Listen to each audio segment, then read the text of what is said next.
전능하사 천지를 만드신 하나님 아버지를 내가 믿사오며 그 외아들 우리 주 예수 그리스도를 믿사오니 이는 성령으로 잉태하사 동정녀 마리에게 나시고 본디오 빌라도에게 고난을 받으사 십자가에 못 박혀 죽으시고 장사한 지 사흘 만에 죽은 자 가운데서 다시 살아나시며 하늘에 오르사 전능하신 하나님 우편에 앉아 계시다가 저리로서 산 자와 죽은 자를 심판하러 오시리라.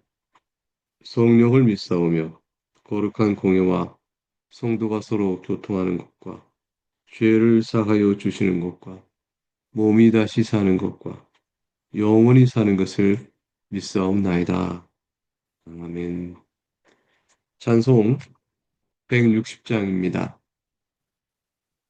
160장 2절과 3절을 찬송합니다.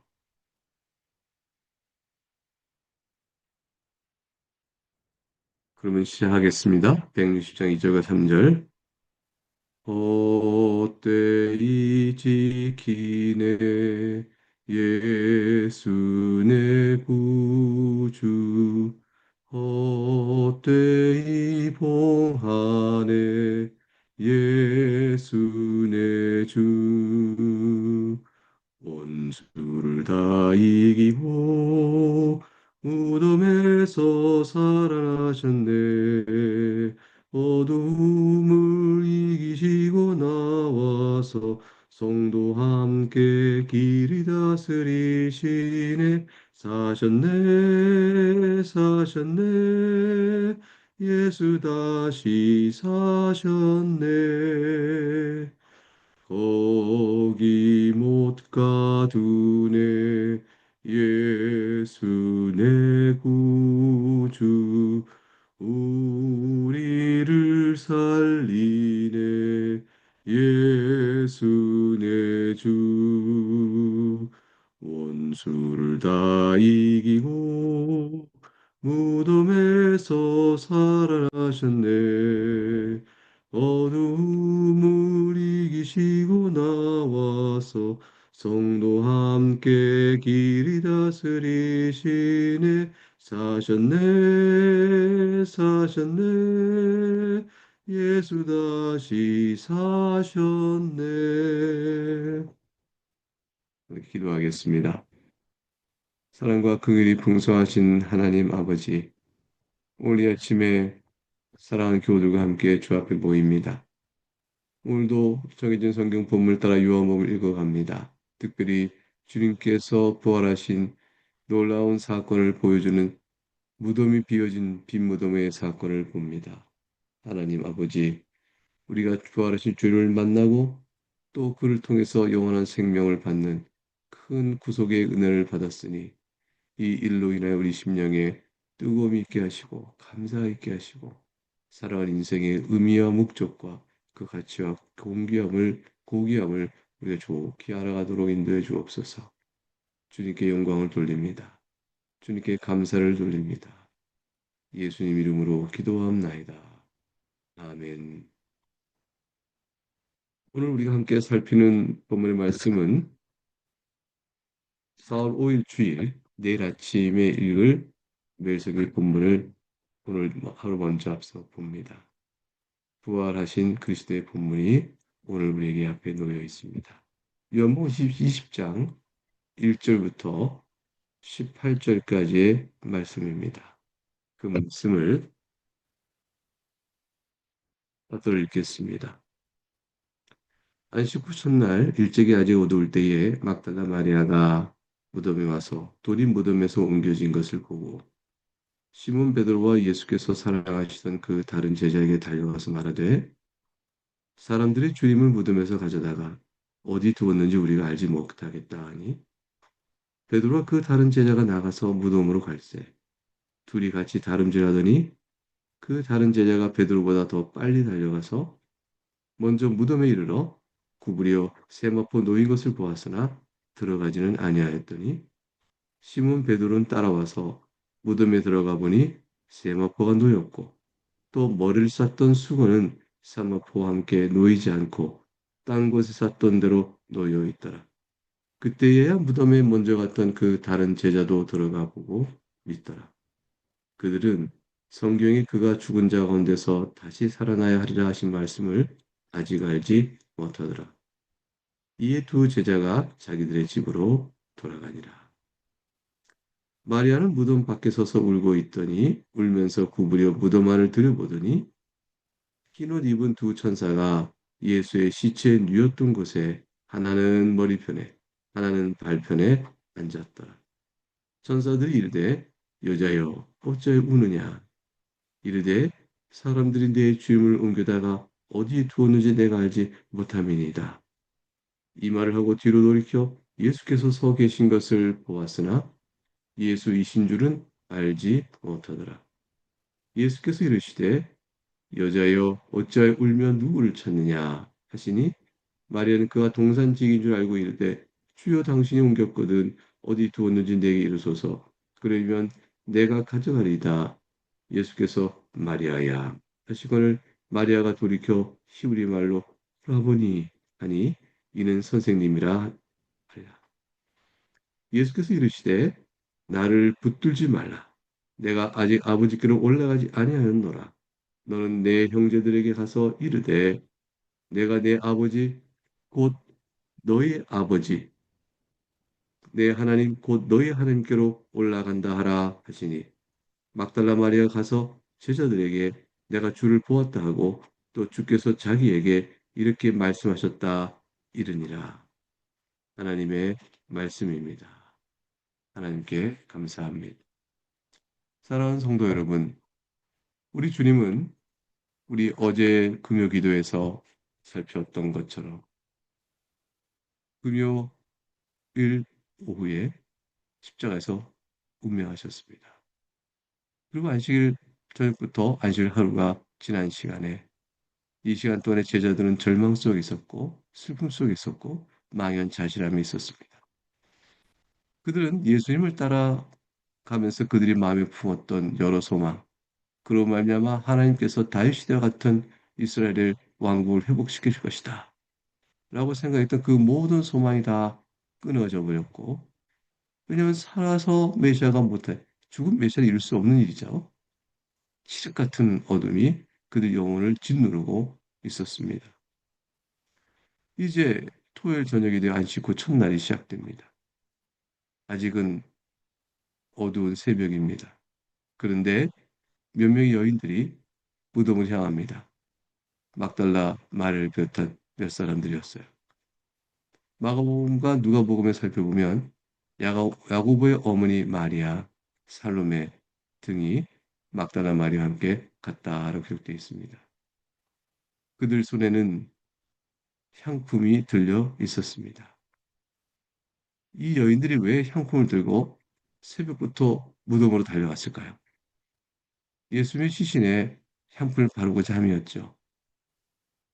이미 아리마대 사람 요셉과 니고데모에서 새로운 무덤에 예수님의 시신에 몰약과 침향을 바르고 장례 절차가 엄숙하고 깨끗하게 맞춰졌지만 여인들은 나름대로 주님께 들어오고자 하는 사랑의 마음을 가지고 기름 바르기를 원하여 달려갔던 것입니다.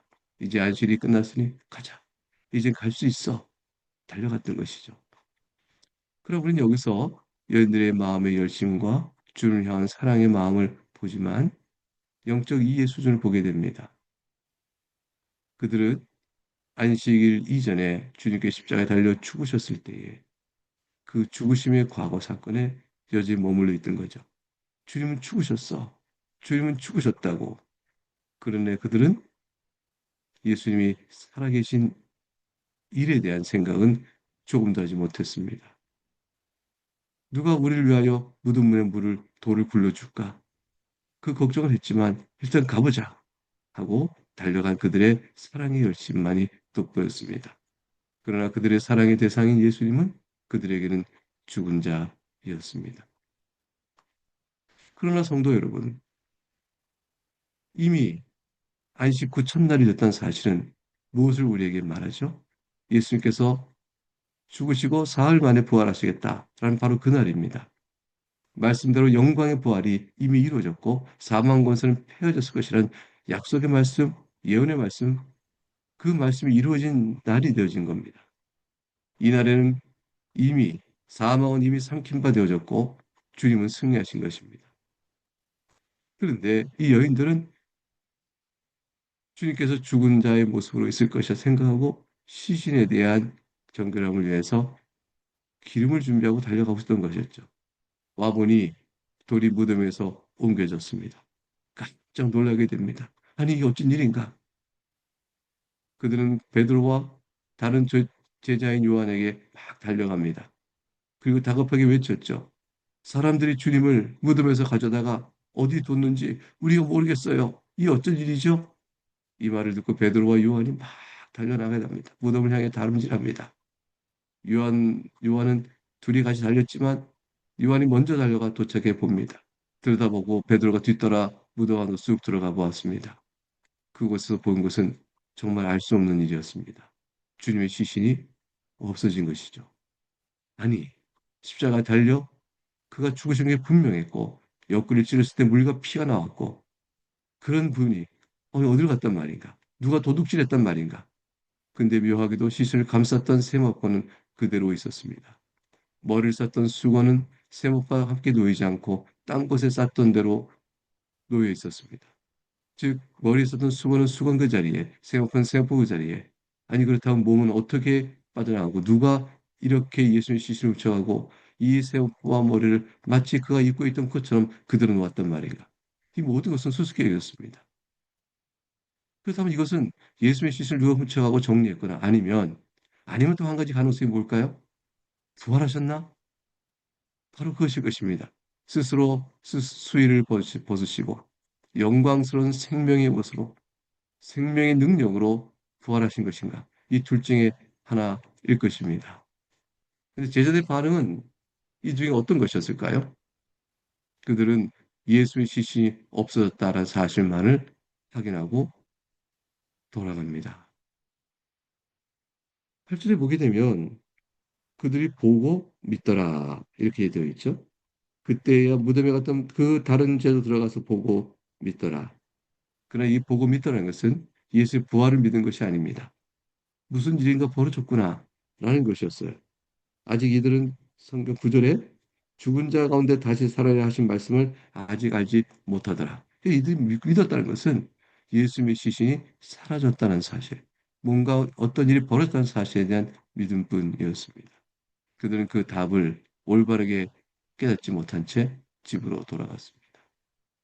이들이 깨닫지 못한 것은 주님의 부활에 대한 말씀을 아직 알지 못했기 때문입니다. 그것은 알지 못했던 것은 듣지 못했던 말씀이 아닙니다. 주님께서는 살아생전에 마태복음 16장 17장에서 우리가 보듯 고난의 죽음과 제3일에 살할 것을 이미 말씀해 주셨습니다. 대제사장과 바리새인들도 주님께서 그렇게 하셨던 말씀을 알고 있었습니다. 그래서 혹시라도 저들이 시신을 훔쳐다가 부활했다라고 말할지 모르니 군사를 풀어 훔쳐가지 못하게 하옵소서라고까지 말했는데 제자들은 이 슬픔에 너무 들려서 낙심이 너무 커서 죽으신 예수님만 눈앞에 보일 뿐 그 이상은 보이지 못했습니다.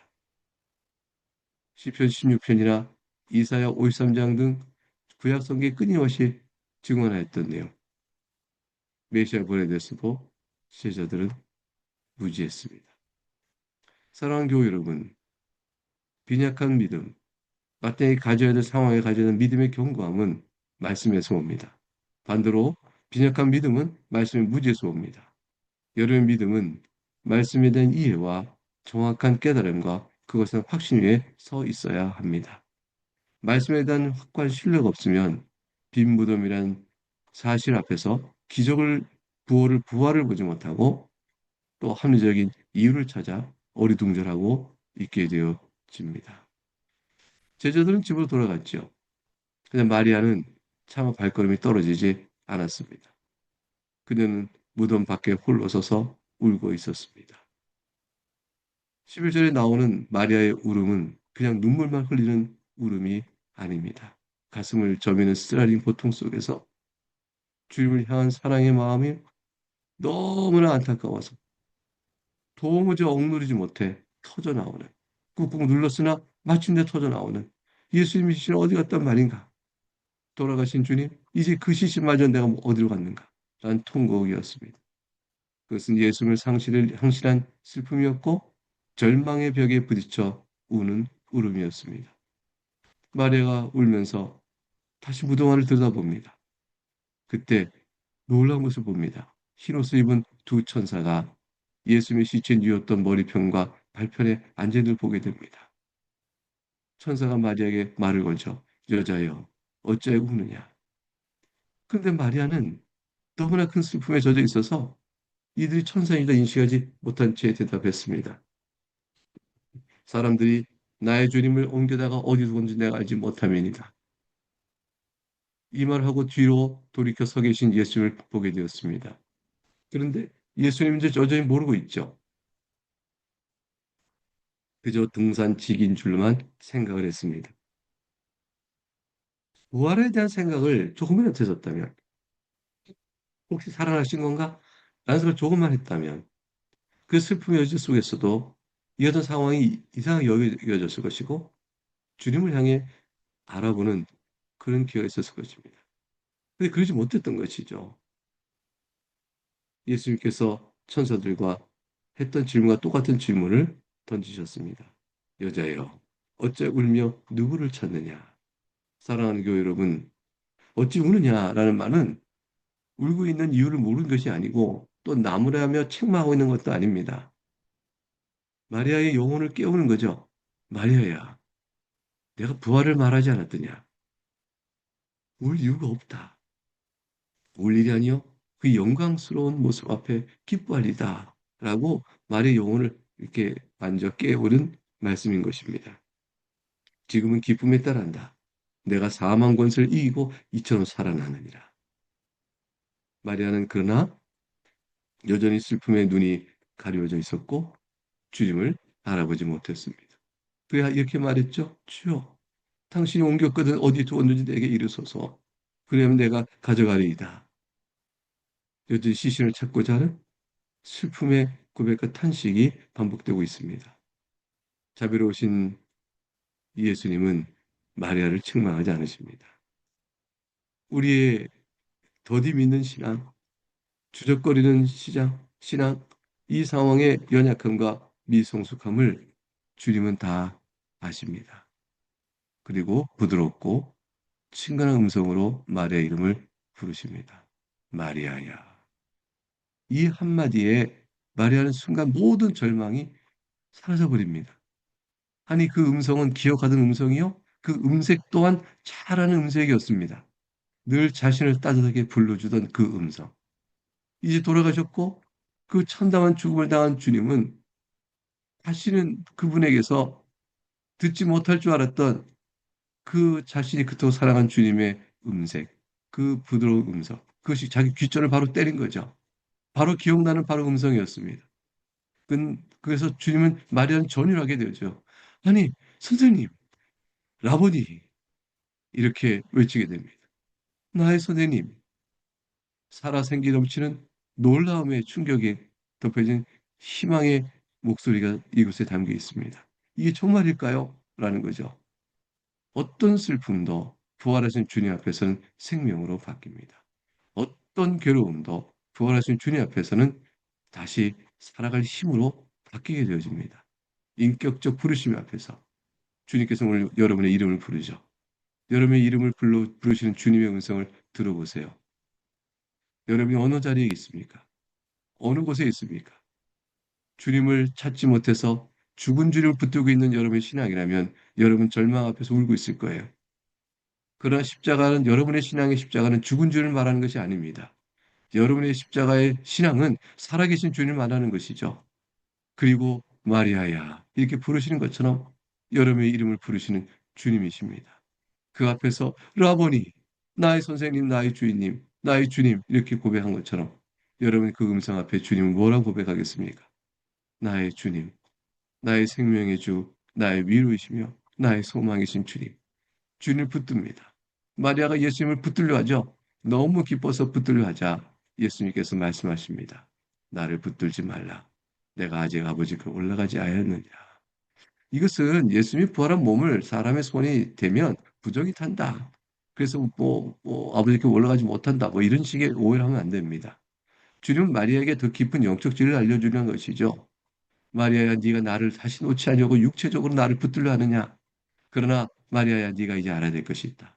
나는 사망 권세를 이기고 부활했으니 이제 하늘 내 아버지로 올라가 승천할 것이다. 그러나 너는 기억하라. 내가 하늘에서 나의 영을 너와 함께하여 영원토 너와 함께 있을 것이니 네가 이제 붙들 것은 나의 영이요 내가 너에게 보낸 또 다른 보혜 성령 하나님과 함께하는 것이요. 그러나 내가 너희 중에 함께 육체를 있을 때보다 더 항상 너와 함께 있다는 걸 잊지 말아라. 이 뜻을 알려주시려고 하시는 말씀인 것이죠.